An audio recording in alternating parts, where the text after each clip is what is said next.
बिस्मिल्लाहिर्रहमानिर्रहीम। अस्सलाम वालेकुम डियर स्टूडेंट। आज का हमारा लेक्चर रिव्यू एक्सरसाइज 1 है। सबसे पहले एमसीक्यूज सॉल्व करते हैं इसके। ठीक है, तो पहला अंडर रूट 7 इज़, देखें जी ये जो 7 है ये परफेक्ट स्केयर नहीं है किसी भी रकम का और जज़र के अंदर है।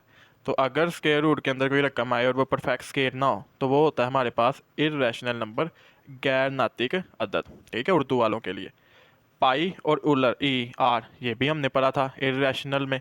ठीक है, नॉन टर्मिनेटिंग नॉन रिकरिंग है, तो लिहाजा ये भी होगा इरेशनल गैर नातिक अदद। If n is not perfect square then under root n is. अब एन परफेक्ट स्केयर नहीं है और जजर के अंदर है और परफेक्ट स्केयर भी नहीं है, ऊपर एमसीक्यूज 1 भी यही था, तो वो नंबर होते हैं इरेशनल गैर नातिक अदाद। Under root 3 plus under root 5 is, अब ये भी परफेक्ट स्केयर नहीं है, ये भी परफेक्ट स्केयर नहीं है, तो हमने रिमेंबर में पढ़ा था कि अगर दो इर्रेशनल नंबर ऐड हो तो उनका आंसर हमेशा इर्रेशनल गैर नातिक अदद ही आता है। क्वेश्चन नंबर एमसीक्यूज का 5 पार्ट है कि for all x belong to real number x is equal to x is called, ये प्रॉपर्टीज़ में डिस्कस किया था। ठीक है, तो वो होगा रिफ्लेक्सिव प्रॉपर्टी। ठीक है, अगर आपको प्रॉपर्टीज़ आपने नहीं देखी तो आप मेरा लेक्चर 1 देख सकते हैं।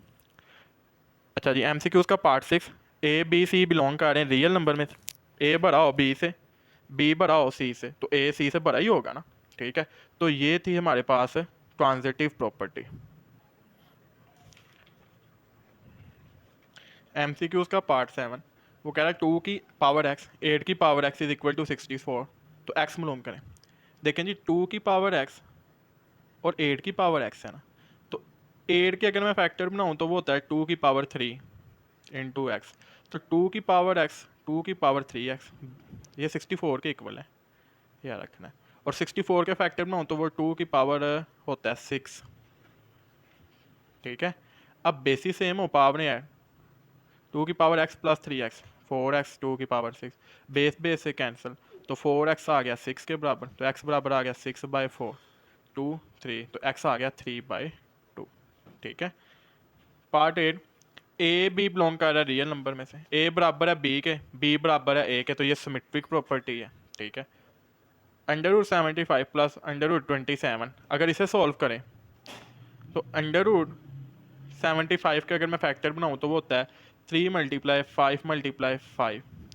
ठीक है, तो ये हो गया 3 5 का स्केयर, वो स्केयर रूट से कैंसिल, तो 5 × 3 प्लस 27 के बनाऊँ तो वो होता है 3 × 3 × 3 प्लस 3 × 3 का स्केयर, वो कैंसिल हो गया, तो प्लस 3 √3।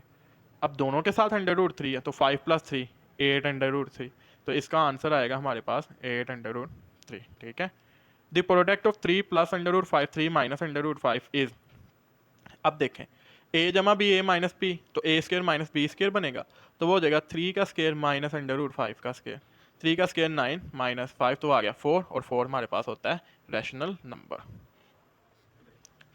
रिव्यू एक्सरसाइज 1 का क्वेश्चन नंबर 2 है, और उसमें उसने कहा है कि if A is equal to 3/2 B 5/3 and C 7/5 हो तो वेरीफाई करें। आगे उसने पार्ट दे दिए दो। पहला पार्ट है A into B plus C is equal to A B plus A C. ठीक है, ए कितना था 3/2 ब्रैकेट, बी 5/3 प्लस सी कितना 7/5 is equal A B plus A C, A कितना है 3/2 बी 5/3 प्लस ए कितना है 3/2 सी है 7/5। अब 3/2 इधर लिया एलसीएम, 3 भी लिख लिया 5 भी लिख लिया, ये ज़रा आसान तरीका है। बाद में इन्हें क्रॉस में मल्टीप्लाई कर दिया, यानी 5 मल्टीप्लाई हो जाएगा 5 के साथ, 3 मल्टीप्लाई हो जाएगा 3, लेकिन दोनों नीचे लिखने हैं डिनोमिनेटर में। 5 5 द 25, 3 7 द 21, दरमियान में था प्लस। ठीक है, इज इक्वल 3 को 5 से किया तो ये आया मेरे पास 3, बल्कि 3 से कैंसिल, 5/2 बचा प्लस 3 को 7 से किया 21 2 5 द 10, अब 3/2 25 प्लस 21 46/15 इज इक्वल, इधर लिया एलसीएम 2 भी लिख लिया 10 भी लिख लिया, अब इन्हें क्रॉस में करवा दिया मल्टीप्लाई, 10 5 द 50 प्लस 2 को 21 से करवाया 42, अब 3/2 मल्टीप्लाई 46/15 इज इक्वल 50 प्लस 42 किया तो 92, 2 को 10 से किया तो 20। अब 3 1 दा 3 5 दा 2 1 दा 2 2 दा 2 3 दा 23 को 1 से किया 23, 5 को 1 से किया 5 इज इक्वल, इधर भी कटिंग की 2 4 2 6 2 10, फिर 2 पे कैंसिल हुआ 23 और 5 23/5, तो left hand side right hand side के बराबर आ गई। तो ये प्रूव हो गया कि ये दोनों आपस में बराबर हैं और ये डिस्ट्रीब्यूटिव प्रॉपर्टी को रिप्रेजेंट करते हैं over addition, left hand distributive. Question number 2 का part 2, a plus b into c is equal a c plus b c, ये भी डिस्ट्रीब्यूटिव प्रॉपर्टी है लेकिन राइट हैंड। अब ए गिवन था हमें 4/3, ए की जगह आ गया 4/3 प्लस बी था 5/2, तो 5/2 मल्टीप्लाई सी था 7/4, तो 7/4 इज इक्वल ए सी। ए है 4/3 मल्टीप्लाई सी है 7/4 प्लस बी है 5/2 और सी है 7/4। अब एलसीएम लिया 3 भी लिख लिया 2 भी, क्रॉस में मल्टीप्लाई करवाया 2 4 the 8 3 5 the 15 multiply 7/4 is equal, अब 4 4 से कैंसिल तो 7/3 प्लस 5 7 द 35 2 4 द 8 8 प्लस 15 23 3 2 द 6 मल्टीप्लाई 7/4 इज इक्वल, इधर लिया एलसीएम 3 भी आ गया 8 भी आ गया डिनोमिनेटर में, क्रॉस में मल्टीप्लाई करवा दिया नहीं को 8 7 द 56 प्लस 3 को 35 से कराया तो 105। अब ये कटिंग नहीं हो रही, ठीक है, ना आपस में ना डायगनली, तो 23 को जब 7 से मल्टीप्लाई कराएंगे आएगा 161, 4 को 6 से किया 24, 56 प्लस 105 161 3 8 द 24, तो left hand side is equal to right hand side, ये हो गया प्रूव। रिव्यू एक्सरसाइज का question number 3, if a is equal to 4/3, b is equal to 5/2, c is equal to 7/4, then verify the associative of real number with respect to addition and multiplication। A b c की values दे दी और उसने कहा कि खासियत तलादुम बिल लिहाज जमा और ज़रब दोनों मालूम करने हैं। Associative property with respect to addition, खासियत तलादुम बिल लिहाज जमा होती है A plus bracket B plus C is equal, A plus B bracket में प्लस सी, ये हमने पीछे प्रॉपर्टीज में डिस्कस किया था 1.1 वाले लेक्चर में। तो ए गिवन है हमारे पास 4/3, तो ए की जगह आ गया 4/3 प्लस ब्रैकेट बी गिवन है हमारे पास 5/2 प्लस सी गिवन है 7/4, तो 7/4 आ गया is equal, bracket a 4/3 plus b 5/2 bracket 1 plus c 7/4, 4/3 plus, अब इसका लिया एलसीएम तो दोनों लिख लिया मैंने डिनोमिनेटर में 2 भी 4 भी, 4 5 से मल्टीप्लाई हो जाएगा 2 7 से डायगनली, 4 5 द 20 2 7 द 14 दरमियान में प्लस इज इक्वल, इधर भी एलसीएम लिया 3 भी लिख लिया 2 भी लिख लिया, डायगनली इन्हें मल्टीप्लाई किया 2 4 द 8 प्लस 3 5 द 15, ठीक है 3 2 एलसीएम में आ गया प्लस 7/4, 4/3 प्लस 20 और 14 को जमा किया 34 2 4 द 8 इज इक्वल, 8 प्लस 15 किया 23 3 2 द 6 प्लस 7/4। अब इधर फिर एलसीएम ले लिया 3 भी लिख लिया 8 भी, इन्हें डायगनली मल्टीप्लाई करवाया 8 4 द 32 3 को 34 से करवाया तो 102, ठीक, फिर इज इक्वल, इधर भी 6 और 4 दोनों लिख लिए, डायगनली मल्टीप्लाई कराया 4 23 से हुआ तो 92, 6 को 7 से करवाया 42, अब इन्हें 32 प्लस 102 134 3 8 द 24 इज इक्वल 92 42 134 6 4 द 24 इक्वल तो आगे, लेकिन थोड़ा सॉल्व कर लेते हैं 2 के टेबल पे 12 67 6 7 और 12, तो 16 7/12 इज इक्वल टू 67/12, तो left hand side is equal to right hand side, ये हमारे पास हो गया प्रूव। ये हुआ विद रिस्पेक्ट टू एडिशन। अब हम करते हैं associative property with respect to multiplication, खासियत तलादुम बिल लिहाज ज़रब, वो होती है ए इंटू बी सी यानी मल्टीप्लाई हुए ब्रैकेट में इज इक्वल, ए भी ब्रैकेट में और सी बाहर, ए था 4/3 मल्टीप्लाई बी था 5/2 मल्टीप्लाई सी था 7/4 is equal, bracket a 4/3 multiply b 5/2 bracket 1 multiply 7/4, 4/3 वैसे है ये कैंसिल नहीं हो रहे ना डायगनली ना आपस में, तो 5 7 द 35 2 4 द 8 इज इक्वल, 4 5 द 20 3 2 द 6 मल्टीप्लाई 7/4, अब 4 1 द 4 4 2 द 8 35 को 1 से किया 35 3 2 द 6 4 1 द 4 4 5 द 20 5 7 द 35 ओवर 6, तो ये associative property with respect to multiplication भी प्रूव होगी, ठीक है। रिव्यू एक्सरसाइज 1 का question number 4, is zero a rational number, explain, वो कह रहा है क्या जीरो नातिक अदद है, एक्सप्लेन करें, तो yes zero is a rational number, क्योंकि नातिक अदद की डेफिनेशन थी कि x such that x belong to p by q, और p q बिलोंग करने चाहिए इंटीजर से और q नहीं ज़ीरो होना चाहिए, यानी बटे के नीचे नहीं जीरो आना चाहिए, ऊपर आ सकता है। पी भी तो इंटीजर है ना, तो जीरो इंटीजर है। Yes, zero is a rational number because it can be written in p by q form, ठीक है, जैसे 0/3, 0/4 etc। And also zero belong to integer and p and q integer से belong करते हैं, और Q नहीं zero होना चाहिए, पी हो सकता है। तो जीरो बटे के ऊपर आ सकता है। जब बटे के ऊपर आएगा किसी भी रकम पे से डिवाइड करेंगे 0/3 करेंगे तो वो जीरो ही आएगा। तो जीरो एक नाती का तहत है हमारे पास। रिव्यू एक्सरसाइज का question number 5, state trichotomy property of real number. साल की खासियत बतानी है। ट्राई मतलब तीन, ठीक है, तो ये नंबरों के दरमियान रिलेशन है। तीन तरह का ही हो सकता है। अगर कोई भी तीन नंबर या दो नंबर बिलोंग कर रहे हैं, दो नंबर लगा लें, ए बी बिलोंग कर रहा है रियल नंबर में से, तो ए बी या बराबर होंगे या ए छोटा होगा बी से या ए बड़ा होगा बी से। इसके अलावा नंबर्स के दरमियान कोई रिलेशन नहीं, और इस प्रॉपर्टी को हम कहते हैं trichotomy property. Question number 6 review exercise 1 का, find two rational number between 4 and 5। 4 और 5 के दरमियान दो नाती का दाद मालूम करें। तो हम गिवन नंबर का एवरेज ले लेंगे। 4 + 5 डिवाइडेड बाई 2, ये पहला नाती का अदद होगा, first rational number between 4 and 5। 4 और 5 को जमा करेंगे 2 पे डिवाइड, 4 + 5 9, 9/2, तो ये फर्स्ट रैशनल नंबर। अब सेकंड निकालना है, तो 4 और 9/2 का एवरेज ले लें या 5 और 9/2 का एवरेज ले लें। तो हम क्या करेंगे, 9/2 और 5 का एवरेज लिया, 9/2 + 5 डिवाइडेड बाई 2, तो एलसीएम लिया 2 आया, ठीक है। ये देखें, अगर मैं इधर एलसीएम लूँ तो 2 आएगा, ठीक है। कुछ ना हो तो 1 होता है, क्रॉस में मल्टीप्लाई करवा दें, तो 1 को 9 से करवाया 9, 2 को 5 से करवाया तो 10/2, ठीक है। तो 9 + 10/2 डिवाइड कर रहा है 2 को, डिवाइड का जब साइन चेंज करेंगे मल्टीप्लाई में तो 1/2, 19 1 दा 19, 2 2 दा 4, तो 19/4। तो 9/2 और 19/4 ये दो रैशनल नंबर हैं 4 और 5 के दरमियान। रिव्यू एक्सरसाइज 1 का question number 7, simplify the following. उसके तीन पार्ट हैं। पहला, 5 रूट x की 15, y की 35, z की 20। तो सबसे पहले हम रेडिकल को इंडिसेस में चेंज करेंगे। ये फिफ्थ रूट है ना, तो ये हो जाएगी 1/5, x की 15, y 35, z 20 की पावर 1/5। फिर प्रॉपर्टी है, a और b की पावर n हो तो a की पावर n लैदा, b की पावर n लैदा, तो x 15 इंटू y 35 की पावर 1/5 लैदा, z 20 की पावर 1/5 लैदा। फिर प्रॉपर्टी है कि a m इंटू n हो तो a m n पावर आपस में मल्टीप्लाई, तो x 15 multiply 1/5 multiply y 35 multiply 1/5, z 20 multiply 1/5, 5 1 दा 5 3 दा, तो x की 3, 5 1 दा 5 7 दा, 7 1 दा 7, 5 1 दा 5 4 दा, तो z की पावर 4। ये हमारा रिक्वायर्ड आंसर। क्वेश्चन नंबर 7 का पार्ट 2, क्यूब रूट 27 की पावर 2x। तो सबसे पहले रूट को हम इंडिसेस में चेंज करेंगे, तो 27 की पावर 2x 1/3, और 27 के बनाएंगे फैक्टर, तो 3 × 3 की पावर 2x इंटू 1/3। अब ये 3 आया 3 टाइम, तो 3 की पावर 3 मल्टीप्लाई 2x। ये प्रॉपर्टी हमने पढ़ी ना, a की पावर m n हो तो a की पावर m n इकट्ठा आ जाता पावर 1/3, तो ये भी 1/3 साथ मल्टीप्लाई हो जाएगा, 3 3 से कैंसिल, तो 3 की पावर 2x हमारा रिक्वायर्ड आंसर। अच्छा जी, क्वेश्चन नंबर 7 का पार्ट 3, 6 इंटू 3 की पावर n+2 ओवर 3 की पावर n+1 माइनस 3 की power n।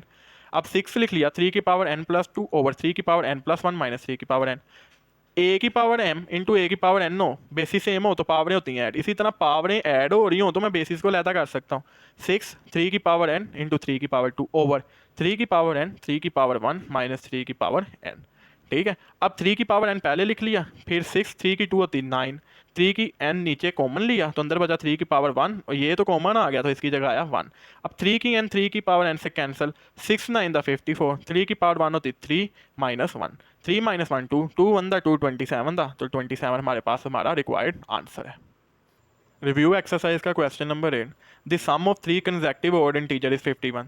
3 consecutive odd number है और उनका सम 51 है। फाइंड द 3 इंटीजर, वो तीनों नंबर आप मालूम करने हैं, ठीक है, ऑड है।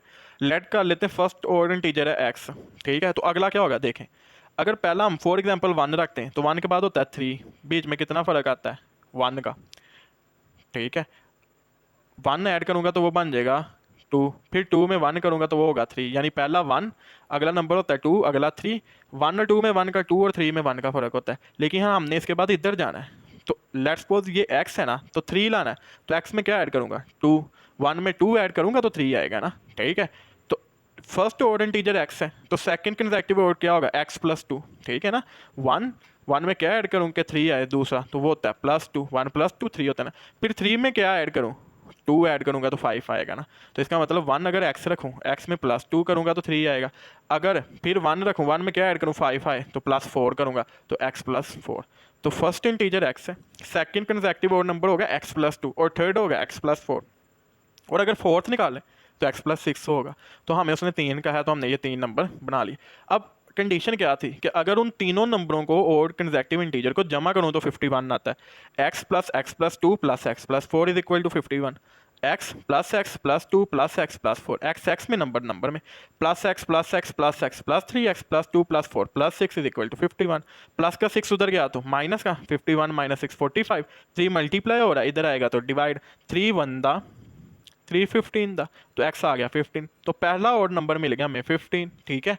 अगला ऑड नंबर यानी फर्स्ट ऑड कंसेक्टिव नंबर है 15, अगला क्या होगा सेकंड, 15 प्लस टू वो होता है 17, थर्ड क्या होगा 15 प्लस फोर 19। तो ये तीन नंबर है यानी 15 प्लस 17 प्लस 19, जिन्हें सम करूंगा तो आएगा 51। तो ये हमारा आ गया solution set. Question number 9 review exercise 1 का। Abdullah picked up 96 balls and place them into two buckets, ठीक है। अब्दुल्ला 96 गेंदें उठाता है और इन्हें दो टोकरियों में रखता है। One bucket has 28 more ball then the other bucket. अब जो एक बकेट है ना उसमें 28 गेंदें ज़्यादा हैं पहली वाली से या दूसरी वाली से। How many balls were in each bucket, दोनों में कितनी कितनी बॉल होंगी। तो टोटल बॉल्स हैं 96। लेट कर लेते हैं कि फर्स्ट बकेट में एक्स बॉल हैं, ठीक है, कि पहली टोकरी में जो गेंदें हैं वो एक्स हैं। अब कंडीशन क्या थी कि one bucket has 28 more balls, यानी एक बकेट में 28 गेंदें ज़्यादा हैं दूसरी बकेट से। तो बॉल इन सेकंड बकेट क्या होगा एक्स प्लस 28, ठीक है। और अगर इन दोनों बॉल का सम करूँ तो होता है 96। तो x plus 28 is equal to 96। Plus का 28 उधर गया माइनस का, तो 96 और x plus x 2x, 96 minus 28 68, two multiply हो रहा है इधर आएगा तो डिवाइड, टू वन दा टू 34 था तो x आ गया 34। तो इसका मतलब पहली बकेट में 34 बॉल, अब दूसरी बकेट में थी x प्लस 28 तो x क्या है 34 प्लस 28 वो होता है 62। अब इन दोनों को अगर सम करेंगे तो 96। तो हमारा सोल्यूशन आया कि फर्स्ट बकेट में 34 बॉल थी, सेकंड बकेट में 62 थी। रिव्यू ये हमारा रिक्वायर्ड आंसर। रिव्यू एक्सरसाइज 1 का क्वेश्चन नंबर 10 लास्ट क्वेश्चन है। Salma invested rupees 350,000 in a bank which paid simple profit at the rate of 7 whole 1/4% per annum, ठीक है। सलमा ने 3.5 लाख रुपए इन्वेस्ट किए, ठीक है, और जो प्रॉफिट उसे आया ना 7 से 1/4% में आया। After 2 year the rate was increase to 8%, ठीक है। 2 साल बाद उन्होंने रेट बढ़ा के 8% कर दिया, ठीक है। पहले कोई 7.25% होगा ना, 1/4 है। Fine the amount she had at the end of 7 year, 7 साल बाद उसके पास कितनी अमाउंट होगी। तो हम इसे सॉल्व करते हैं। प्रिंसिपल अमाउंट थी 350,000, 3,50,000। अब फर्स्ट 2 ईयर्स में टाइम है 2 ईयर, रेट है इसे T1 कह दिया ना 2 साल, रेट है 7 1/4, 4 होगा 7 से मल्टीप्लाई, 7 4 द 28, उसमें 1 ऐड करेंगे तो 29/4। जब 29/4 को हम हल करेंगे तो हमारे पास आएगा 7.25% रेट, ठीक है। अब प्रॉफिट निकालेंगे पहले 2 साल का, तो प्रॉफिट का फार्मूला होता है principal amount multiply rate multiply time. तो I1 क्योंकि पहले 2 साल का निकाल रहे हैं, P multiply R1 multiply T1। P था 350,000, R1 7.25% और T1 था 2 ईयर्स। अब परसेंट हमें पता है कि परसेंट जो होती है ना वो 1/100 के बराबर होती है। तो 350,000 मल्टीप्लाई 7.2 मल्टीप्लाई 1/100 मल्टीप्लाई 2। अब ऊपर जो न्यूमिनेटर है इसे आपस में क्या कर देंगे मल्टीप्लाई, 350,000 मल्टीप्लाई 7.25 मल्टीप्लाई 1 मल्टीप्लाई 2। तो ये आ गया हमारे पास 507,500,000, ठीक है, यानी 5,075,000 डिवाइडेड बाई 100। अब ये 2 0 से कैंसिल, तो 50,000 750 100 हमारे पास आई पहले 2 सालों का उसका प्रॉफिट। आफ्टर 2 ईयर, तो 2 सालों के बाद टोटल से 7 साल, जिसमें से 2 हो गए तो बाकी बचे 5। तो T2 है 5 ईयर। अब अगले 5 सालों में जो रेट मिलना था प्रॉफिट का वो 8% था। I2 निकालेंगे तो I2 is equal to P multiply R2 multiply T2। P था 350 मल्टीप्लाई R2 था 8% मल्टीप्लाई T2 था 5। 350 मल्टीप्लाई 8% किसके बराबर होता है? 1/100 के मल्टीप्लाई 5। ठीक है, अब न्यूमरेटर को मल्टीप्लाई करेंगे 350 मल्टीप्लाई 8 मल्टीप्लाई 1 मल्टीप्लाई 5, तो आ गया हमारे पास ये 14 मिलियन। ठीक है, तो ये 2 जीरो से कैंसिल हो गए, तो आया 140 ठीक है, 1,40,000। अब टोटल 7 सालों का प्रॉफिट निकालना था, तो हम क्या करेंगे? 5750 यानी 50,750 और 140 इन्हें जमा करेंगे, और हमने निकालनी थी बेसिकली उसकी रकम। फाइंड दी अमाउंट, प्रॉफिट नहीं, find the amount she had at the and. तो हम इसमें असल रकम जो थी प्रिंसिपल अमाउंट उससे भी कर देंगे ऐड, वो थी 350,000। ठीक है, तो इन तीनों को जब ऐड करेंगे तो हमारे पास आएगा 540,750। ठीक है, 5,40,750 रुपये। तो ये हमारा रिक्वायर्ड आंसर था। अच्छा जी, हमारा चैप्टर 1 कंप्लीट हो गया। 1.1, 1.2, 1.3 और रिव्यू एक्सरसाइज। उम्मीद है आपको समझ आई होगी। अगर कोई भी आपको चीज़ में समझ ना आई हो तो आप कमेंट करें। ठीक है, और आपके सुनने का शुक्रिया। अल्लाह हाफिज़।